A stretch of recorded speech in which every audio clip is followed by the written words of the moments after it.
My name is Heather, and I'm a 24-year-old working in an office. Right now, I'm waiting to meet Tim, my date of 3 months. Honestly, it's my first time dating a guy.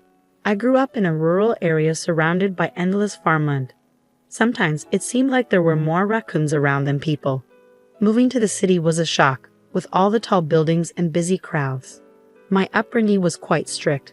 My dad insisted I focus solely on my studies. About 6 months ago, we had a major disagreement. I argued that, as an adult, I should be free to make my own choices. He didn't budge and said I could leave if I wouldn't listen to him. So I left, asserting my independence. A friend took me to a social event, where I met Tim. Tim, Heather, have you been waiting long? Heather: no, I just arrived. Tim is considerate and attentive, always finding time for our weekly dates despite his hectic schedule. Tim: and then, would you mind turning around for a moment? Tim smoothly took a necklace from his pocket and fastened it around my neck. Heather: it's so beautiful, thank you, I love it. Tim: I'm glad you like it. I was delighted with the necklace Tim gave me. As we parted ways, I appreciated his thoughtful gesture, showing me he cared even on ordinary days. My parents had never allowed me to wear jewelry, and they rarely gave me gifts, even on my birthday. As I admired the necklace, a colleague commented, it might just be from a dollar store. The next day, a junior colleague said to me, really? I can't believe he gave you something from a dollar store, Heather. If I were you, I'd be upset. He's trying to pass off a cheap gift as something special. I was shocked by their comments. I hadn't noticed where the necklace was from, but its cost didn't matter to me. I was grateful for the thought behind the gift. If you're okay with it, then it's fine, she said with a casual shrug. Tim broke up with me over the phone, catching me off guard. We hadn't spoken much lately, and I sensed something was off. He used to be incredibly thoughtful, but for the past 2 weeks, our daily calls and weekend dates had dwindled, and he became increasingly distant. I couldn't understand what was happening, so I tried to reach out to him multiple times. When Tim finally picked up my call, he sounded cold and detached, nothing like the person I used to know. A breakup? Why? Did I do something wrong, Tim? Not really, he replied flatly. Then what is it? I pressed him for an explanation, but all he could manage was a long, drawn-out sigh. Ew, it's just too much. What I'm trying to say is, let's break up. All of a sudden. Why? My voice wavered as tears filled my eyes, but Tim seemed unaffected. Poor people always get emotional quickly, don't they? What? The call abruptly ended, and although I tried to contact him several times afterward, he never responded. Being dumped without explanation left me heartbroken, and I lost my appetite for days. Junior colleague: Heather, you need to cheer up. You haven't been eating, have you? You're losing weight. My junior colleague was concerned about me and took care of me, but I remained downhearted. Fast forward 3 years. One day, while I was off work, my junior colleague and I were enjoying burgers at the park when a couple strolled by. We're going on a night cruise for dinner. It's the top-tier one, so exciting. I recognized the voice, and when I looked up, there was Tim in a polished suit, alongside a woman dressed in a short jacket, mini skirt, and high heels. I was taken aback by the unexpected encounter, but Tim didn't acknowledge me. Instead, he glanced at my junior colleague and me with a disdainful look. You, fast food at the park is so cheap. How pathetic. Be careful what you say, she might start crying. We should pity her. This is probably the best she can afford. Tim's apparent girlfriend not only failed to reprimand him, but also joined in laughing at us. Tim, seriously? You used to date someone like her? Unbelievable. Were you blind? She linked her arm with Tim's and waved her hand, flaunting flashy nail art as if to emphasize her point. When we first met at a party, I thought she was the reserved type. She seemed refined, like she had money, but then she was content with that cheap necklace. What a poor girl. It was a major turnoff, and now she's eating a burger in the park, so low class. Tim continued to sneer and make derogatory remarks. His demeanor had drastically changed from when we were together, leaving me feeling perplexed. In my place, my junior colleague spoke up, raising her voice. Hey, how can you be so disrespectful? You owe us an apology. Tim's girlfriend sneered. Ah, you're so loud. Birds of a feather flock together, huh? People like you always have a lot to say. You're quick to snap back, But you're all bark and no bite, aren't you? They kept mocking us, adopting an air of superiority and laughing at our expense. That's enough, Heather, my junior colleague said. Let's just ignore them and move on. I was still upset, but I noticed the onlookers murmuring and seemed disturbed by the scene, so I helped my junior colleague settle down. See, you can't even respond. You really are hopeless. Enjoy being poor. You'll never be able to pull off designer brands like we do. What a joke. As I tried to calm my fiery junior colleague, the pair walked away quickly. Heather, don't you feel upset losing that phony brand couple? Maybe you still have feelings for him. Junior, I shook my head, dismissing the idea. How about we go on a dinner cruise? My junior colleague paused for a moment, then asked, are their clothes really just knockoffs? After nodding in agreement, I shared my plan with my junior colleague. Let's give them a little show. A few hours later, my junior colleague and I dressed up and made our way to the dinner cruise. We joined the line for the popular cruise, where guests could enjoy the city lights from a luxury liner while savoring an elegant dinner. As we approached the line, we saw the same couple from earlier. My junior colleague and I confidently walked past them. Tim, Heather. Tim waved dismissively when he spotted us. What's up? Lonely and broke? Did you miss me so much you changed clothes and followed me here? Sorry, I'm not interested in dealing with you. Next to him, Tim's girlfriend joined in the laughter. Girlfriend, are you feeling that desperate? Too bad you can't get a ticket now. Even I had a hard time snagging these. She waved the tickets with a grin. Guess you'll have to miss out.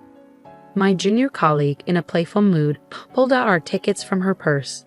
Junior, those must be just regular tickets, right? Heather had no trouble getting express tickets, even on the same day.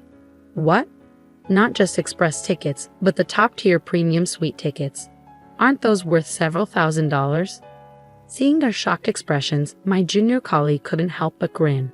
Well, good luck with the clue. With my junior colleague by my side, both of us grinning, we breezed past the long line and made our way to the express gate. Why?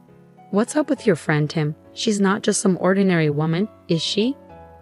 3 years later, our unexpected encounter was as unpleasant as the day we parted ways. Haha, I'm shocked. I knew you were struggling, but you're still at rock bottom. Pathetic.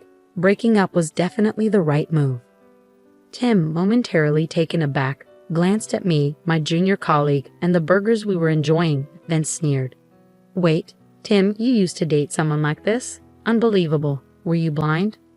The woman linked her arm with Tim's and waved her hand adorned with flashy nail art as though fanning herself. At first, I thought she was reserved when we met at that party. She came across as a foodie, which made me assume she was wealthy, but she was thrilled with that dollar store necklace. What a poor girl. It was such a letdown. And now she's munching on a burger at the park, so low class. Tim continued to sneer and hurl awful comments. His demeanor and behavior were drastically different from when we were dating, leaving me somewhat perplexed. My junior colleague spoke up on my behalf. Hey, how can you be so rude?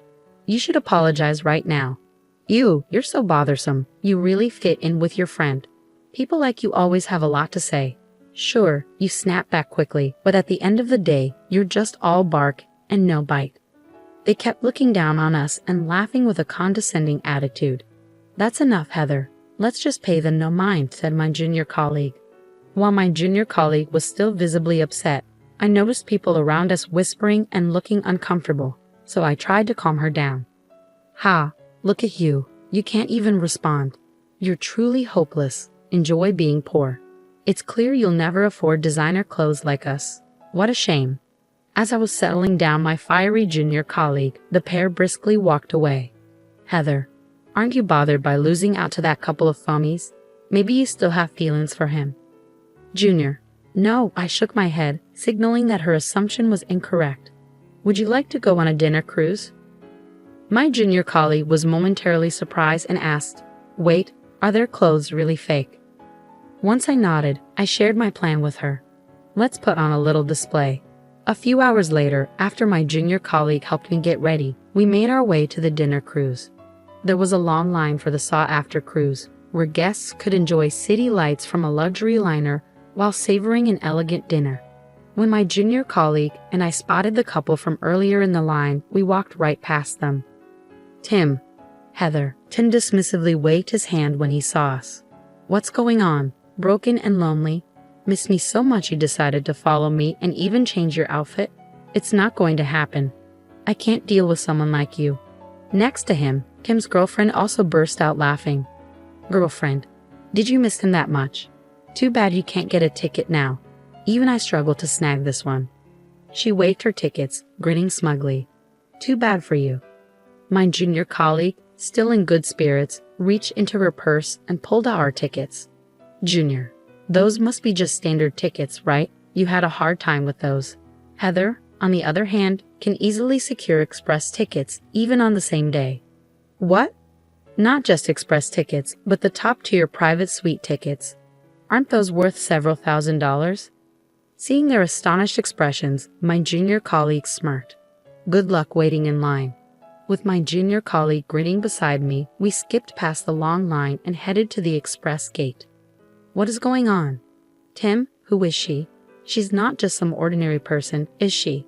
3 years later, this unexpected run-in was as unpleasant as the day we broke up. Wow, I'm amazed. I knew you were struggling, but you really haven't moved on. You're still pathetic. Breaking up with you was definitely the right decision. Tim, momentarily taken aback, glanced at me, my junior colleague, and the burgers we were eating, then sneered. Really, Tim? You dated someone like her? I can't believe it. Were you not paying attention?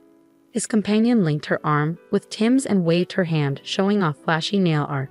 When we first met her at a party, she seemed modest. I thought she was a food expert and assumed she was wealthy. But she was pleased with a necklace from the dollar store. How pitiful. It was such a disappointment. And now she's eating a burger in the park, so low class. Tim continued to sneer and hurl insulting remarks. His demeanor and attitude had drastically changed from when we dated, leaving me feeling somewhat puzzled. In my place, my junior colleague spoke up, raising her voice. Hey, how can you be so disrespectful? You owe us an apology. You're irritating. You and your friend, you're so loud. People like you always talk back quickly, but in the end, you're just all bark and no bite, right? They continued to belittle us, laughing with an air of superiority. That's enough, Heather. Let's just ignore them, my junior colleague said. Despite my junior colleague still being upset, I noticed the people around us whispering and looking uncomfortable, so I tried to calm her down. Ha, look at that, you can't even respond. You're truly hopeless. Enjoy being poor. It's clear you'll never afford designer brands like us. What a shame. As I soothed my fiery junior colleague, the pair left in a hurry. Heather, aren't you bothered by losing out to that pair of phummies? Maybe you still have feelings for him. Junior, no, I shook my head, dismissing her suggestion. Would you like to go on a dinner cruise? My junior colleague paused for a moment and then asked, Wait, are their clothes really fake? After confirming my nod, I laid out my plan to her. Let's put on a show for them. A few hours later, after getting dressed up with the help of my junior colleague, we headed to the dinner cruise.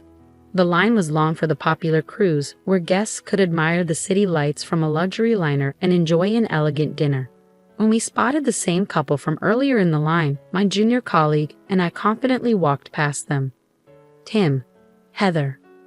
As Tim noticed us, he waved his hand dismissively. What's going on? Lonely and down on your luck. Did you miss me so much you followed me here and even changed your clothes? It's not happening. I can't handle someone like you. Kim's girlfriend joined in the laughter. Did you regret it that much? Too bad you can't get a ticket now. Even I had trouble getting this one. She waved her tickets triumphantly. Better luck next time. Meanwhile, my junior colleague, brimming with cheerfulness, pulled out our own tickets from her purse. Junior. Those must be just standard tickets, right? Heather can easily score express tickets, even on the same day. What? Not just express tickets, but the luxurious private suite premium tickets. Aren't those worth several $1,000s each? Noticing their astonished expressions, my junior colleague gave them a cheeky grin. Good luck waiting in line. With my junior colleague by my side, we skipped past the long line and made our way to the express gate.